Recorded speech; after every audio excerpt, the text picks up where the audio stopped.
Hi everyone, welcome back to the Casual Ethnographer. This episode is part one of my coverage of a community forum held on Monday, July 21st, 2025 on Key Peninsula in Pierce County, Washington. 6 candidates came to speak. In this first part, you'll hear from those seeking seats on the Charter Review Commission. Their names are right here. I did get up a few times to check the camera to make sure everything was recording okay, so just ignore my presence as I hop up and down. Other than some light trimming at the beginning and the end, the footage remains unedited, so let's get to it.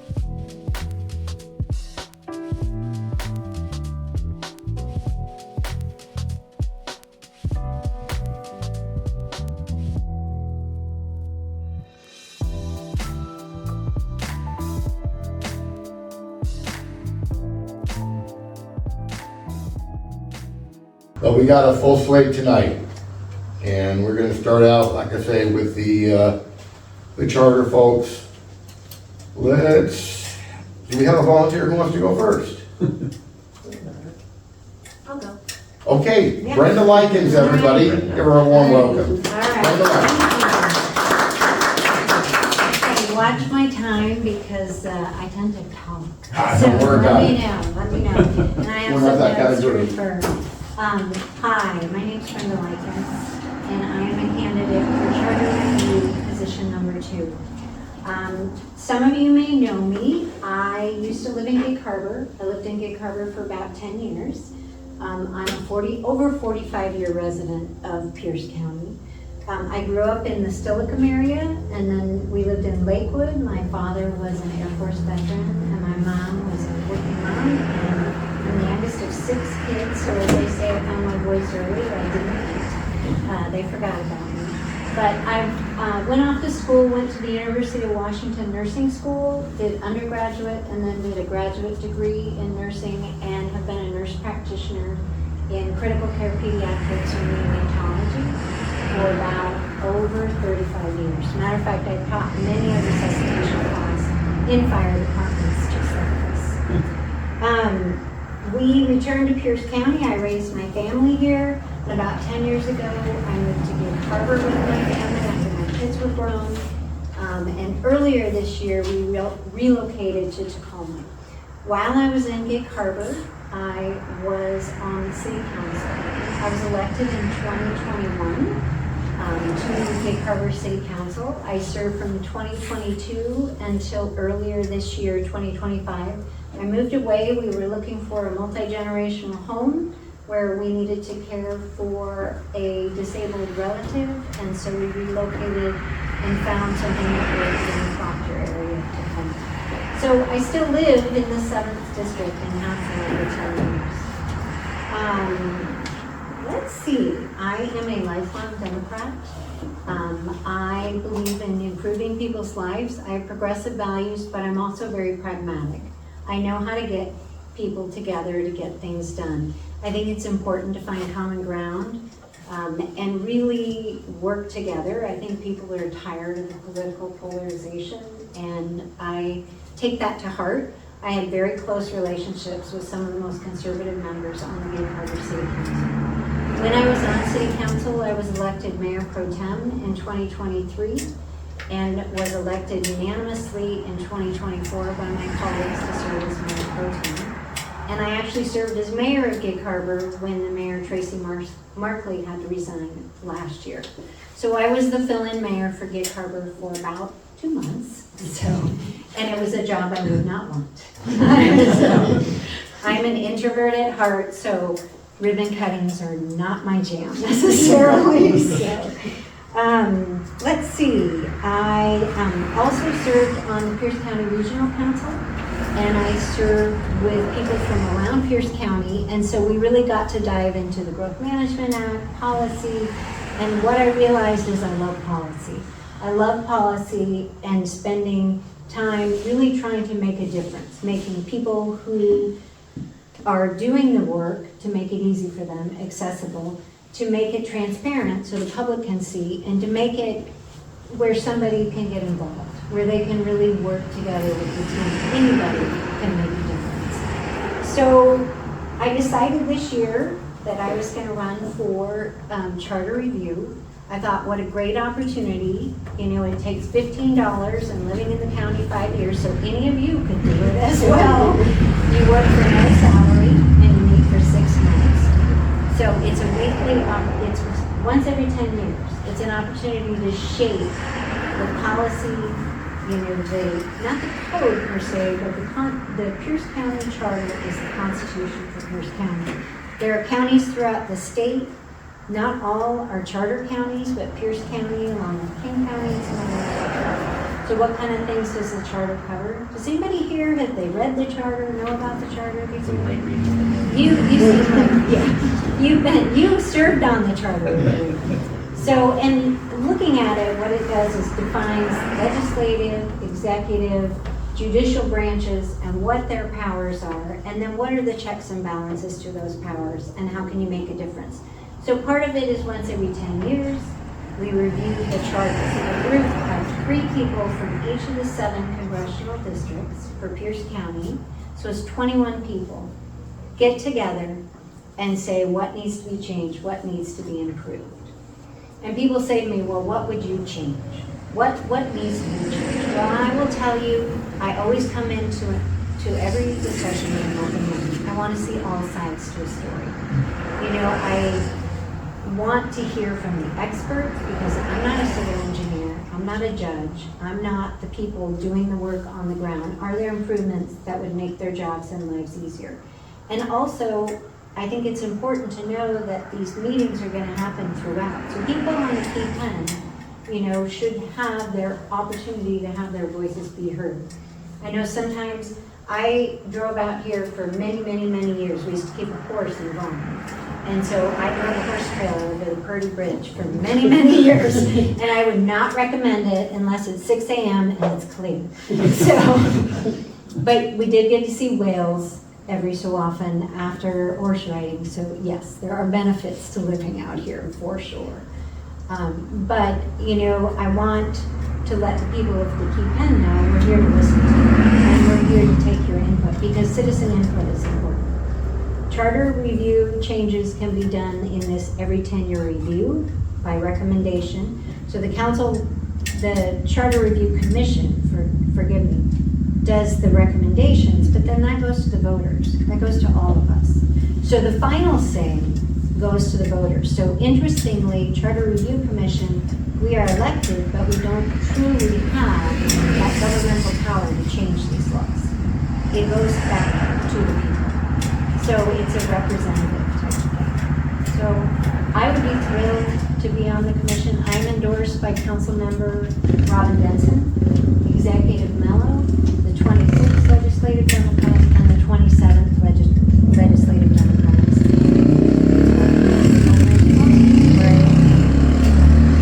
I'd love to have your consideration. Would be happy to talk with you.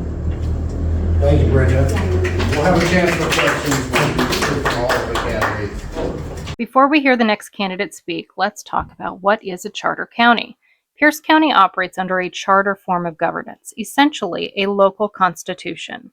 Adopted by voters, a charter outlines how the county government is structured, what powers it holds, and how decisions are made. Unlike traditional counties that follow state-prescribed rules, charter counties have more flexibility. They can tailor their government to local needs. That might mean changing how officials are elected, creating new departments, or allowing citizen-led initiatives. The anatomy of a charter includes sections on legislative authority, executive roles, elections, ethics, and public participation. It's reviewed periodically by a charter review commission, like the one this year's candidates are vying to join. Pros? More local control, adaptability, and opportunities for civic engagement. Cons? Complexity, potential for confusion, and the risk of politicizing structural changes. In short, a charter county is a community choosing to write its own rules and rewrite them when needed. So, Damon, are you ready to go? Sure. Damon Townsend, everybody. Hi, everybody. Yeah, my name is Damon Townsend. I'm running for position 3, so that's number 3. There's going to be 3 of these at the bottom of your ballot that you should already have. Does everybody have their ballot? I'm assuming. Okay, good. Everybody got their voter's pamphlet statement as well? Okay. Well, I spent most of my career making government better, especially in the area of elections. I used to be your Pierce County election supervisor. I helped modernize our election systems here in Pierce County. I got us off of a system that was put in place back before I was in high school, and we were still running our elections on it all the way to 2016. It was costing everybody tons of money, and no change had been implemented. I have bought a new system, I implemented it, I brought in all those efficiencies to Pierce County elections. That's what I did. I've also worked under the charter. One of the things you gotta do when you run elections is you gotta run the charter, because the charter defines your terms, your partisanship, all that kind of thing. So I intimately used the charter in my day-to-day work at the county when I was the elections supervisor. During the last charter review, I was used as a subject matter expert to help write some of the proposed charter amendments, because our last charter amendment process, we really did a lot of cleanup. We cleaned up some stuff in the charter that needed some clarification. Things like, how do you appoint a nonpartisan office normally if somebody was to resign? Things like that were left undone. The little, cross on the T's and dot on the I's that needs to be done. I also recently wrote an article a couple months ago on LinkedIn. I printed out a few that gives you a little bit of history about the Pierce County Charter and the charter review process. So if you're interested in it, there's some copies there, or you can look it up too. A lot of people don't know what a charter is. What does a charter review commissioner do? There's 5 counties that have gone to a charter county. We were the last one. We're the most recent charter county in the state. We went to a charter county because of a bunch of corruption and bad things that were happening in this county, and we thought that it would be better that the people had a larger voice in how we set up our government. So we have the Harwood Charter. The charter was originally pushed against the cronyism and backroom appointments. We want to keep away from that as Pierce County residents. We like the ability to elect our elected officials, and we need to protect it. We need to make sure the charter is functional and not just idealistic. There's going to be a lot of people running for charter review who want to push idealistic things in the charter. You got to remember that somebody's got to implement those things. They got to be things that are practical, that don't cost tons of money.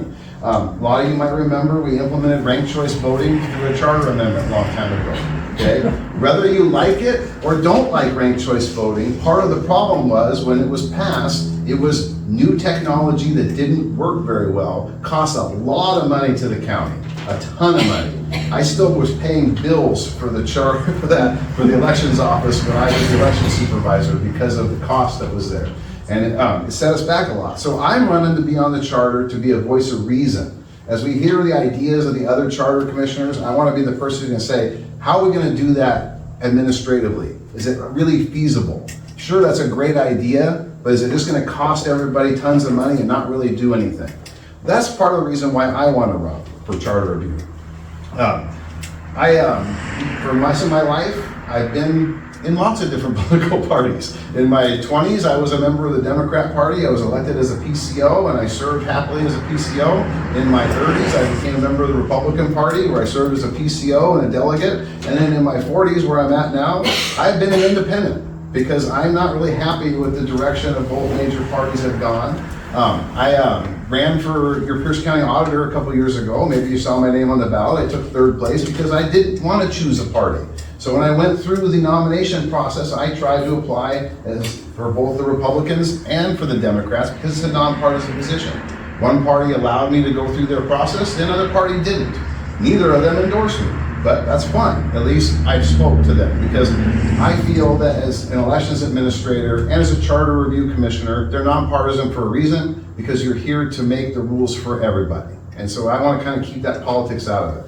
Now, on a side note, when I was running for office, I ran into the bassist from Nirvana. His name's Chris Novoselic. If anybody is old enough here to know, he's very tall, yeah, very good. He's starting a new political party called the Cascade Party, which I'm on the executive board of. And so it's kind of, the idea is that we're going to connect the west side of the state and the east side of the state with the Cascade Mountains. We can bring together both groups and try to do reasonable local things. And I'm running for the Cascade Party. It's a nonpartisan position for this. And I will be running as a Cascade Party person for future elections. I appreciate the opportunity to speak with you, and you can have questions later. Thank you, David. Thank you. Next candidate. Okay. Unless you want to. Thanks, Pat. Back for her second appearance in 10 years. Yes. Martha Lantz. Hi, everyone. I'm Martha Lantz. I think I know some of you. And as John said, 10 years ago, I ran for the same position, and I was elected and served on the 2016 Charter Review Commission, along with David Olson and Beck. And as Damon said, that particular commission ended up advancing recommendations to the ballot that were pretty granular. Things that needed to be cleaned up, things that didn't work the way that they had maybe been viewed as working in 1980 as systems modernized. And I was really proud of the process that we engaged in at that time, and I was proud of the contributions that I felt I brought, which included being very straightforward, pragmatic. What are we asking to be changed? Why? And how are we going to draft it? And what's it going to say on the ballot, so people know what the reason is that the change is being recommended, and they know what it will do if it's passed.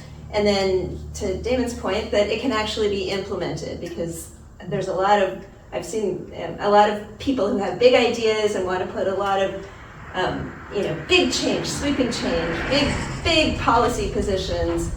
And I don't think that those belong in our highest governance. I mean, we can make statements about our aspirations, but it's really often hard to implement and make things work without realizing, how it's going to play out on the ground. So all of that role was what I feel I brought in 2016, and I haven't really changed my approach to politics and government, so that's what I would bring again. And what is my experience that allows me to play that role and that I would bring back? Well, first, I'm a lifelong resident of Pierce County. I grew up here in Gig Harbor. My parents, who I'm sure some of you know, live on Raft Island.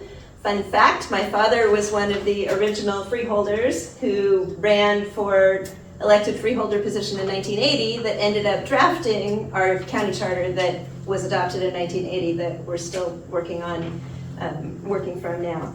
And my mother was a state representative in Olympia for a number of years.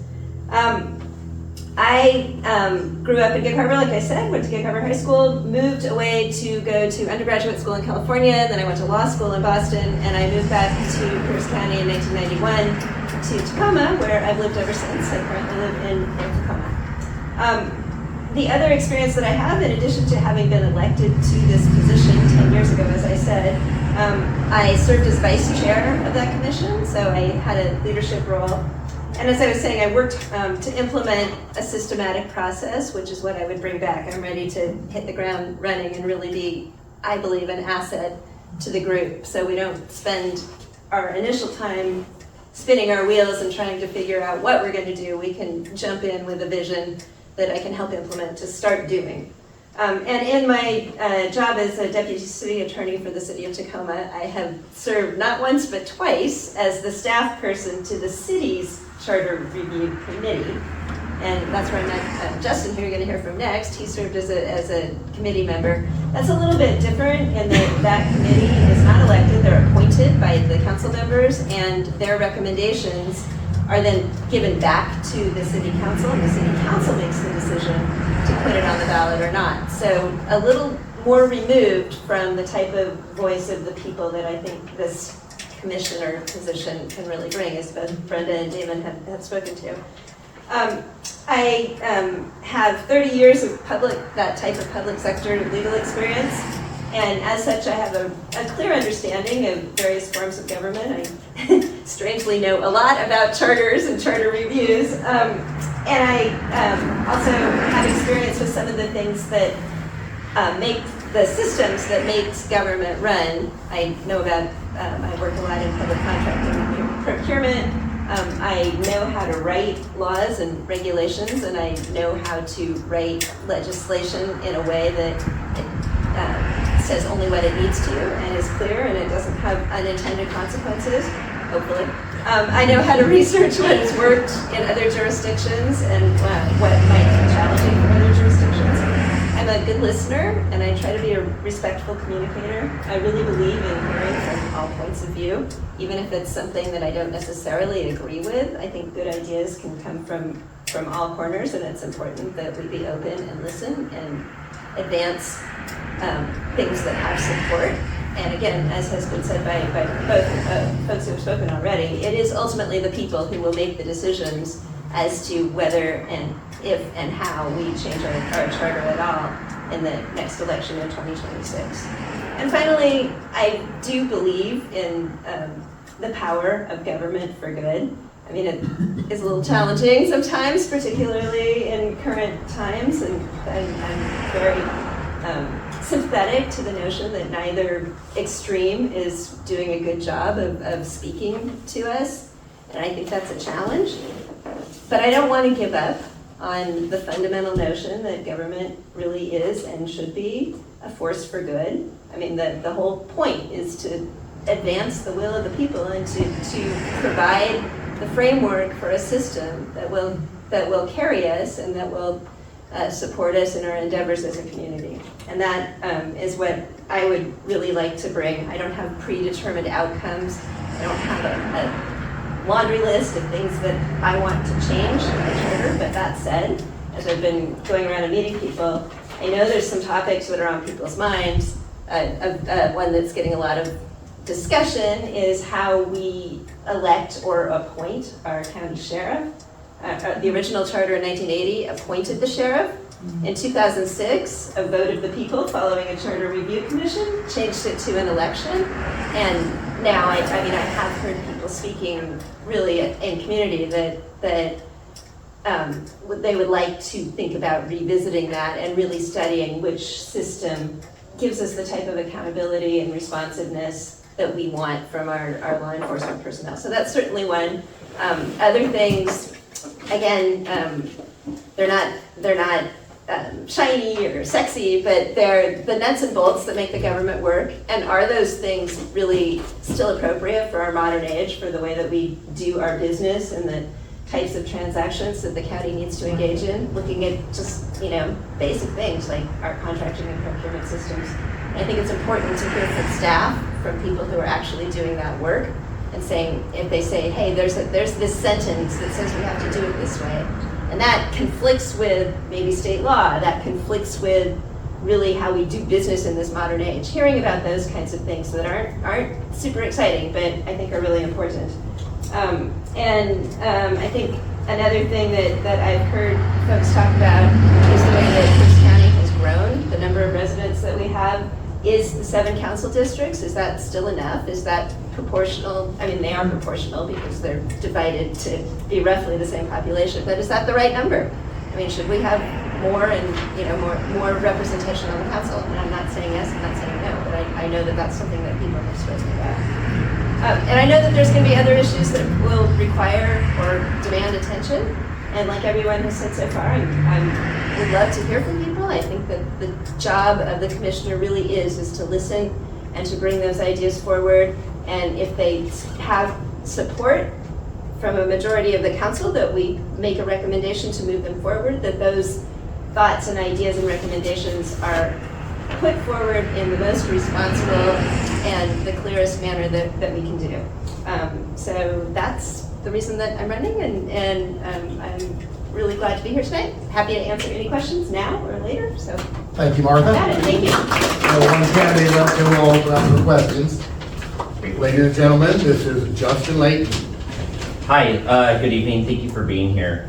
I ran for city council in Tacoma in 2015 and lost by 24 votes. And so ever since then, I've been pretty shy about wanting to run for office again. There's something to be said about losing by this much. And almost as if you're letting down your family, your community, the people that really put a lot of work into it. But when it comes to charter review, it kind of speaks to the things that I like about government, and it is that civic engagement, our governing document, the things that guide the elected officials in our community, and that's what I do in my day job. As said, I'm running for council or commission position 7, or position 1 in District 7. There is 7 of us in this race. So I absolutely am doing my best to get my name out there. Hopefully you saw some pretty blue Justin Leighton signs already out here. that I just bottled off my city council race 10 years ago. A little bit about me. I'm a 4th generation Pierce County resident. My great-great-grandparents moved here from Wisconsin. My mom was born on a farm in Puyallup. My dad was raised in Milton. And I was born and raised just outside of Puyallup, unincorporated Pierce County up in Summit Waller area, where I went to school at the Franklin Pierce School District. I was in the FFA program out there, so I was just noticing out here as like trying to figure out what kind of pigs those are out there, because I raised cattle, pigs, and poultry, did horticulture through the FFA program, showed at the Puyallup Fair and at the Kitsap County Fair as well. And then I got a Bachelor's of Science in Agriculture at Washington State University, where I went to go become a high school teacher at Fife, moved back to Pierce County. I taught for 3 years until the Great Recession decided that they were going to lay off 3,000 teachers in 2009. And so I never went back. But I stayed in government. I am pretty dedicated to working in the civic kind of realm, not in the private sector. I've worked on some political campaigns. I worked for the state legislature, and then finally found my way where I did government relations for Pierce Transit for 5 years before doing what I'm doing now, which is I'm the executive director of the Washington State Transit Association, where I have a really great job where I get to visit all the transit agencies in the state, no matter if it's King County or Garfield County. So driving out here isn't a problem for me. I love seeing the beauty of Washington as we go. I have lived in Tacoma since 2008. I used to live in the Hilltop, but now I live behind Frisco Freeze, if you know that. And during the hot summers, because my house is 130 years old, there's no air conditioning. I definitely can hear, number 39, your chocolate milkshake is ready. And the key is just wait for them to call it out 3 times, and then you go over there, and then all of a sudden you're number 39, right? So, and I love living in my community, love living in Pierce County. I have been involved ever since I moved back. I was the Hilltop Working Group chair. I was the Central Neighborhood Council chair for many years in Tacoma. As Martha had noted, I was on the 2014 Charter Review Commission for the City of Tacoma, where I was the secretary of that group. As Martha said, it was appointed, and that's where I worked with Martha as our staff attorney for that. And we came up with some pretty good ideas then about accountability on the directors, on the council, on TPU particularly, which was running kind of on its own there for a while as we move forward. And I will say that I'm a proud Democrat. I'm happy to say it. As Brenda said, I'm a progressive, pragmatic Democrat. While I have a large vision about how we make our community better, I also know how the sausage is made. And it is not one big jump at a time. My day job is advocacy for public transit. I write bills, read bills. I try to interpret them down in Olympia. I work with our state legislators all the time. And so I know how government works and how, as Martha and Brenda said, we've got to learn how to write it so people can understand it, because 10 years later, you're going to have an attorney try to figure out what did they mean back then. And so clarity is really important. I am endorsed by Emily Randall, Marilyn Strickland, the congresswoman from our area, Robin Denson, Executive Mello, who I've known for many years, worked alongside as well. As I said, I live in Tacoma. My partner, who is in the Army, is currently stationed in Pennsylvania, so I do spend a lot of time going back and forth at times. But my home has always been here in Pierce County. I won't talk about the process because we've talked about it, make sure we have a lot of time for questions from that point of view, but I'll just say my goal is trying to make sure that this process is transparent and accountable to ourselves and the community, and that does mean making sure that meetings are all across the entire county and virtually so everybody can participate. But also when it comes to our own government, we gotta make sure that our elected officials and those who work within the government are accountable and transparent as well, and that our county governing document allows them to do that in a proper, efficient, effective way. So I'll leave it at that.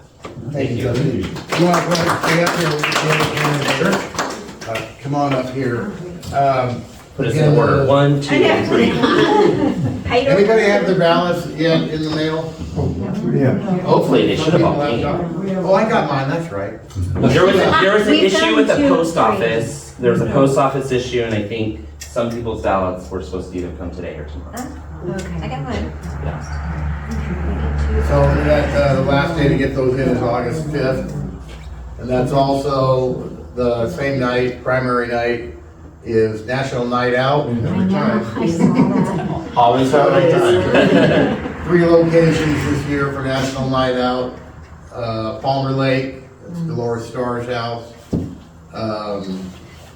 Lake Bay, Chuck West, and Horseshoe Lake. Me. So, not looking forward to that.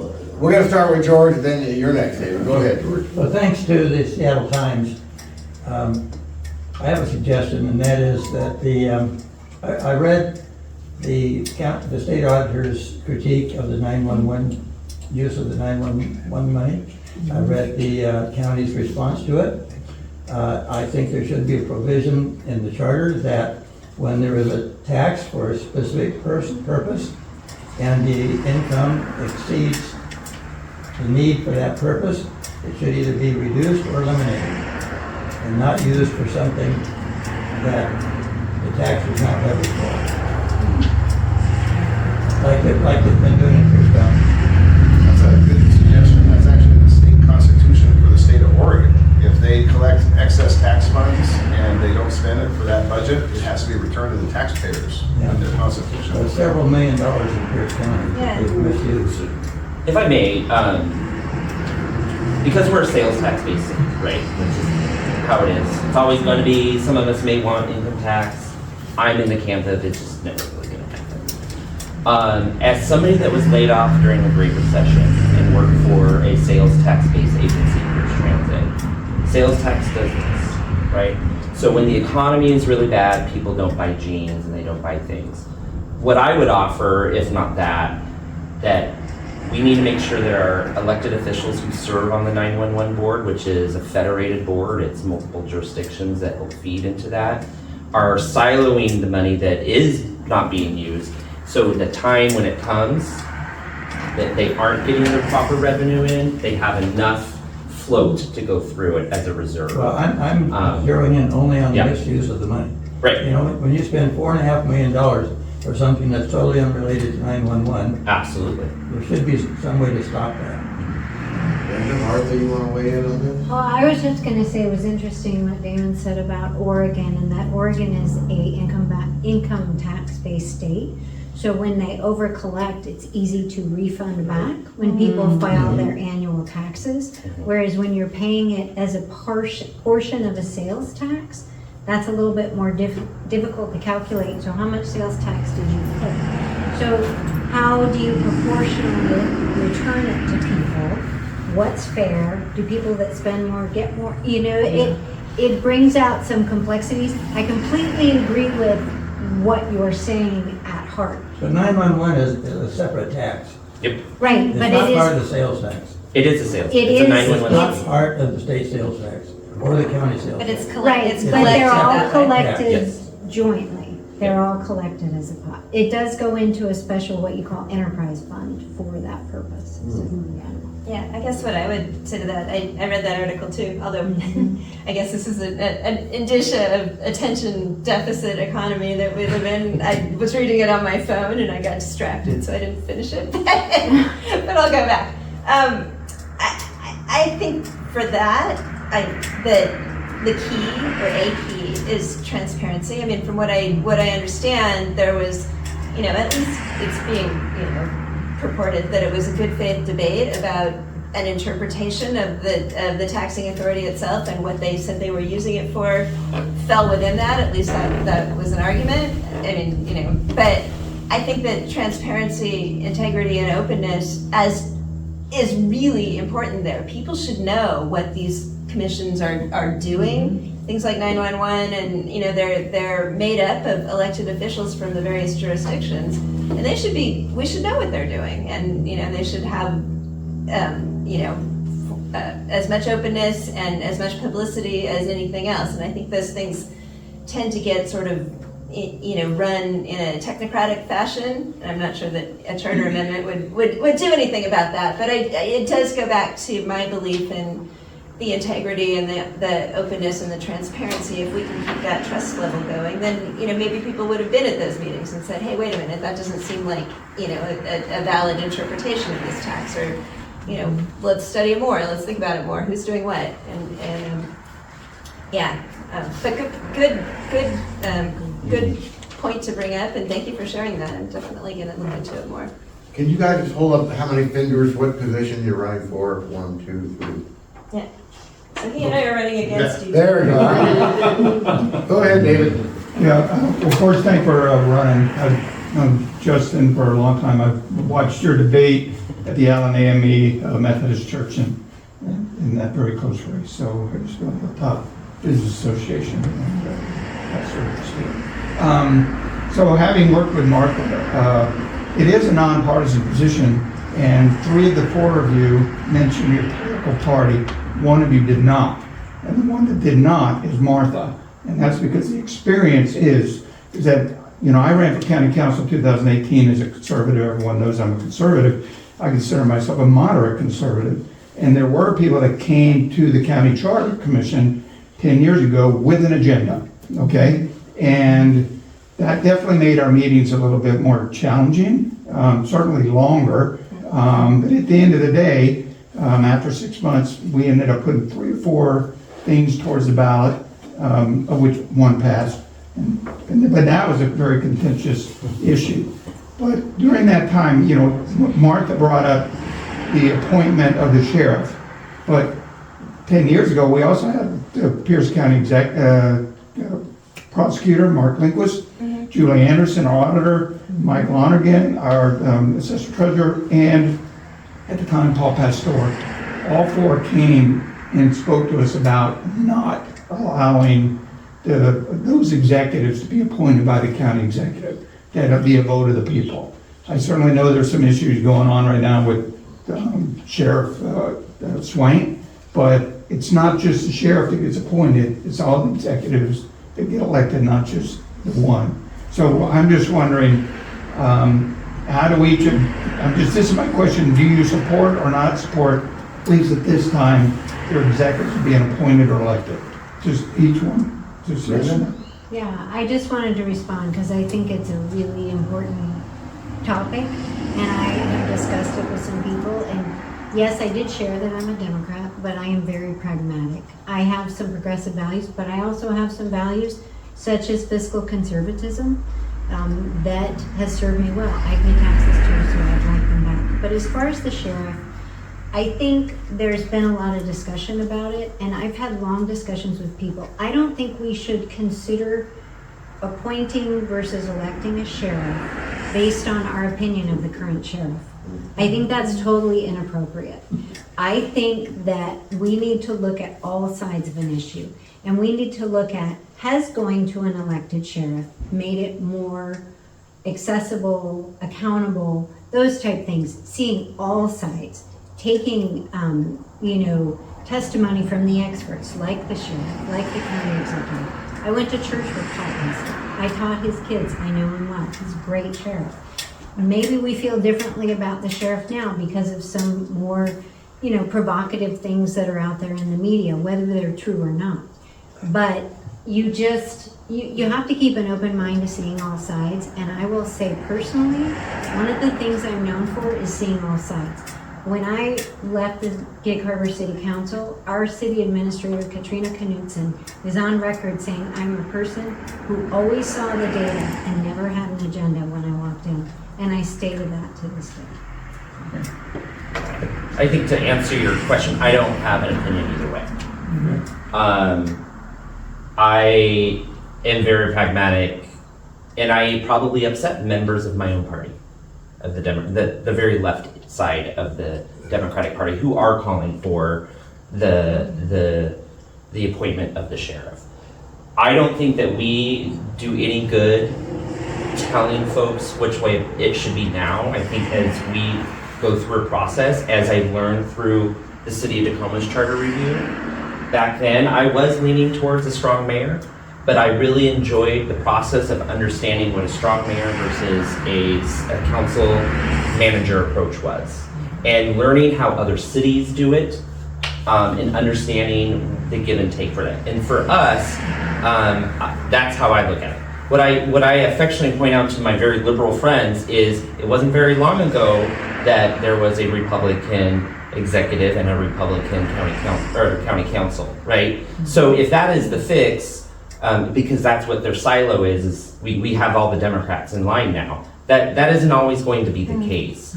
And so we just really need to make sure it is the right thing to do on an appointment. What I will say, and I probably am more in a position, is I certainly think on an accountability point of view, there should certainly be a review of the powers of the sheriff and a check on the sheriff, whether it's a citizen police commission review panel that we have. I know the city of Tacoma has that, and I think that probably is at least at bare minimum something that we should be considering baking that into our county. If you remember too, not too long ago, the county prosecutor was going through his own bit of stuff. Or the assessor treasurer. So So it's like this But happened. isn't that because of ranked choice voting? Oh, I'm kidding. I'm kidding. Yeah. I think that Anyways. is. Yeah. Damon? Yeah, well, I guess going to the party affiliation, I mean, I don't want to lie. I mean, I am a Democrat. I'm not super active in the party, but if I were asked, where my allegiances lie, it certainly is with that party. So I don't want to mislead, but I think I was keeping it, not really speaking to it because this is a nonpartisan position, and second, because the experience that I had in 2016, as David was alluding to, I think we spent a lot of time in that group kind of posturing, and there were some old school, former politicians with very strong opinions, and they sorted themselves very quickly by party and by real or perceived grievances and slights. And I think we wasted a fair number of our early meetings kind of circling around that. So, I mean, that's not the reason why I want to run. I don't want to bring party affiliation into it, but certainly my emotions, my sentiments, my policy preferences would absolutely align with the Democrats more than my other choices. Although I'm interested in Chris himself. I was like, oh, the mountain. And that's just to segue into that. That's the only reason I brought up because like I said, for the last 10 years, I have not been a member of a party. I very clearly ran as an auditor, very clearly as an independent, somebody who's not a member of any party. I joined this party because it's a pragmatic party, and I'm trying to promote it because we're trying to grow. And that's the reason I mentioned my party. But I like to point out, I've been a lifelong resident of the state of Washington. Okay, I've lived 90% of it here in Pierce County. I grew up in Eatonville and I lived out here since 2004 in Gig Harbor. Had a short stint in Grant County where I was over the dry part of the state. But my the moss is still behind my ears, so I came back. But one thing that's unique about Washington State is we are the state in the union that elects the most statewide executive positions out of every state. Because here in Washington, we think it's important to elect our executive positions, not appoint them. You go further east, and they appoint the Secretary of State. They appoint the Attorney General. They appoint all sorts of stuff. So governors have too much power. I don't believe in concentrating power into a county executive. So I'm not supportive of making an unelected sheriff. I'm in fact supportive of adding more positions to the election. We talked about the 911 board. It's made up of elected officials, yes, but they're chosen and just added to the board. They're not accountable to the people in the same way like the Sound Transit Board is, just as well. We fortunately don't have to pay the RTA over here. Some of our other people running live in Tacoma need to, and I don't think they see any benefit from it. And so I think that board would be a lot better board if it was elected by the people and not appointed. That's my personal opinion, and not part of the charter. Not here for my day job. I just want to add that one of the reasons when I say I'm a lifelong Democrat, so I work in healthcare and I work in critical care pediatrics, and I was in the 1980s during the beginning of the HIV crisis, and I saw people and access to ability to pay for things, and with the defunding of mental health care. And I saw to the point where my patients that I'm ordering a critical test for to go bankrupt. And medical bills are the number one cause of bankruptcy in this country. That is a sad moment for me to know that because a child has cancer, his family's going to lose their home. And that is where the root of that comes from. And always will. But I will always be having And keep in mind, there are a lot of voters nowadays that truly believe there is no such thing as a nonpartisan election. They would really like to know. You get asked it a lot. Yeah, in nonpartisan. Yeah, I do. Quite a I think he bit. had a question. Oh, yeah. I'd really like to see that we could control more of our own destiny this side of the bridge and have our own county. I'm wondering, we could call it Peninsula County.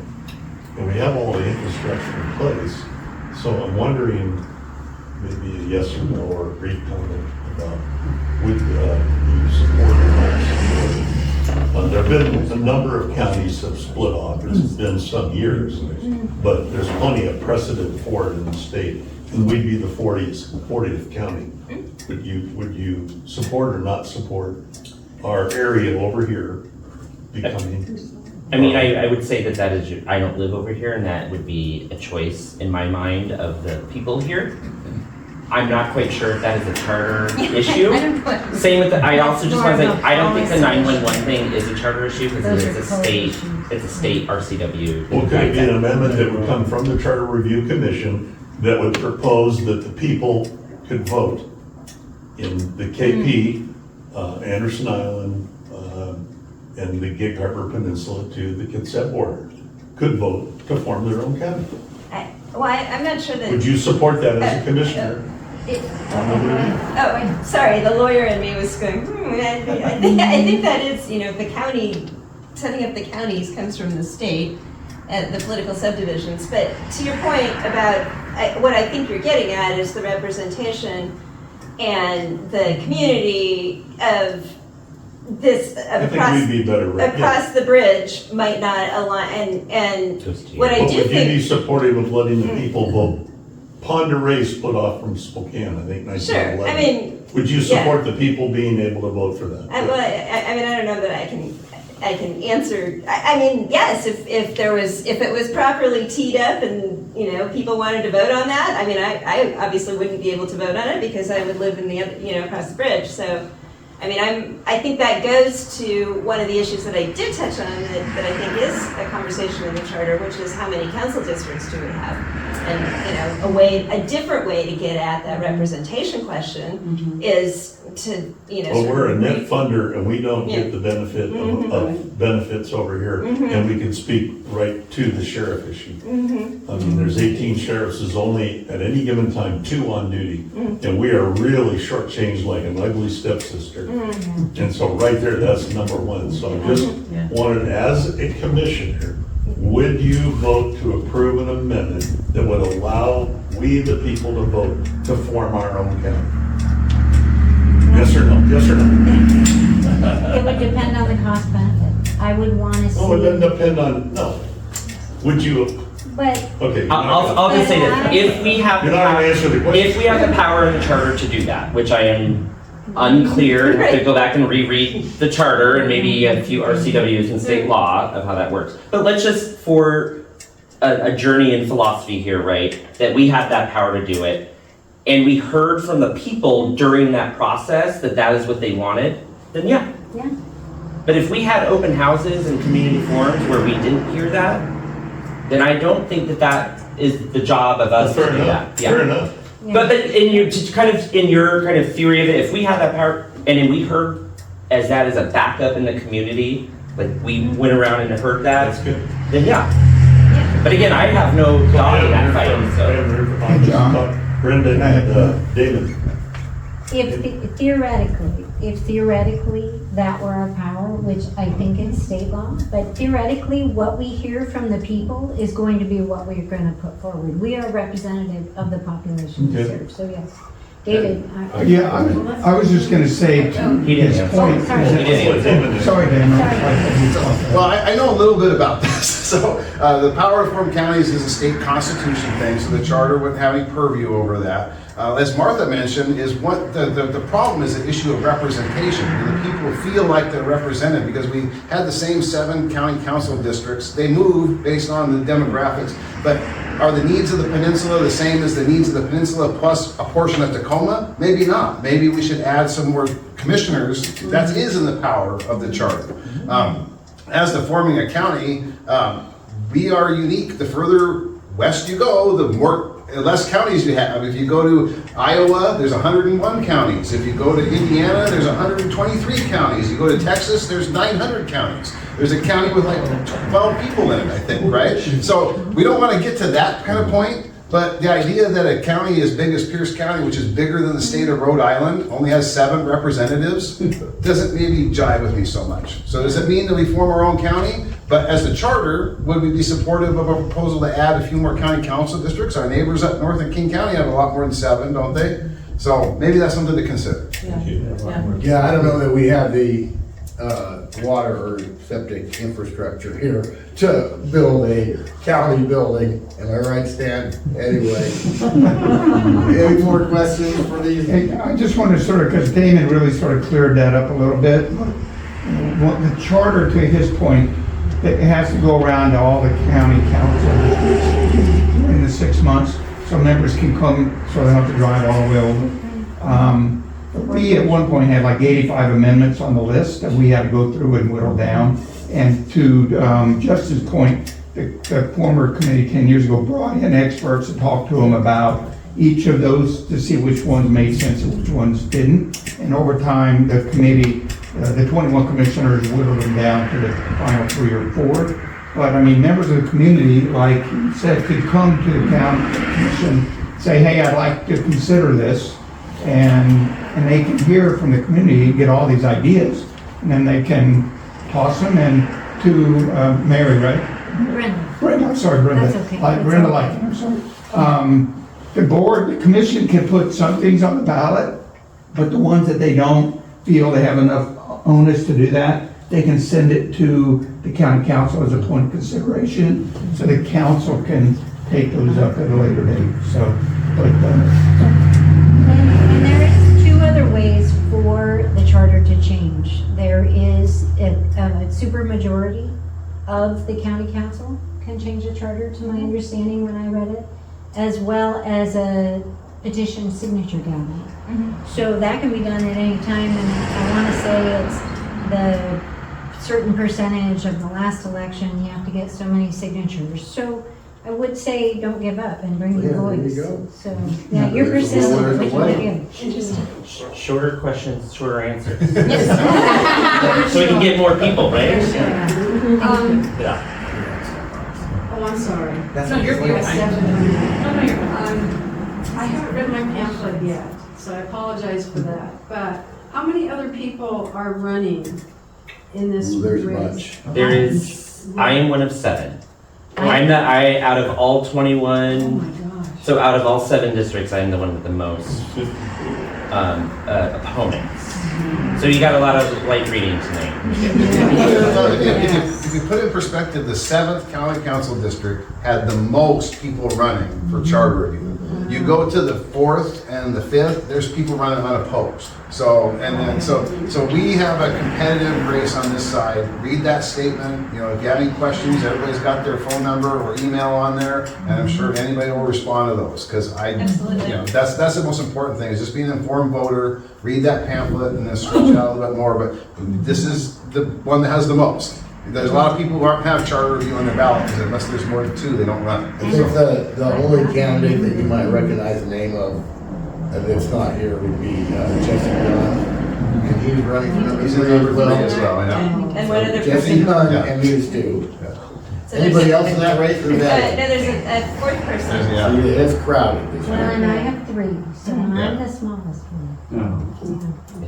Well, thank you for coming. So my question is, once you get elected, you said you meet for 6 months, is that right? And do you basically go through like every piece of the charter and see how's this working, and then you, like if you get to a piece of like you're considering now, we aren't sure if this is working, at that point, you start getting people to come in and gather, and you're gathering information about if that needs to be changed or not, or is that how it works? I can speak to that a little bit from having done it 10 years ago, but that is essentially how we ended up organizing ourselves, is we kind of took a high-level glance through, and the charter is currently set out in articles, so we kind of just, said what's in Article 1, what's in Article 2, kind of walked through it that way. And then we took the show on the road, as David said. We had meetings all over the country, and I mean, I feel like, I can't speak for everybody on the commission at the time, but for me, I wrote down in my notebook everything that anybody said, even if I thought to myself, that's the dumbest thing ever. I certainly didn't, I didn't, and we came back and we talked about them and we sorted them. And then when we got to things that you could sort of divide, I mean, big questions like, let's make Peninsula County, and it's like, well, I don't know, let's ask the lawyers about that, and no, that's not in our purview. Not a good idea, not a bad idea, just not in our purview. Take that one off the list. And there's no set way that this group is to organize. I think it's to the elected 21 people to figure it out, but that is how we did it, and I honestly can't think of a different way. And I would offer, for me, in my perspective of how the city of Tacoma in 2014 did it, we actually broke ourselves up into committees, and we had a legislative committee, we had an executive committee, and then we had a form of government committee, and those folks held their own meetings and public kind of comments, and then we came back to the group with larger discussions. I'm not saying that's a great way to do it, but it just is this is a large elephant, right? So how do we tackle it one bit at a time?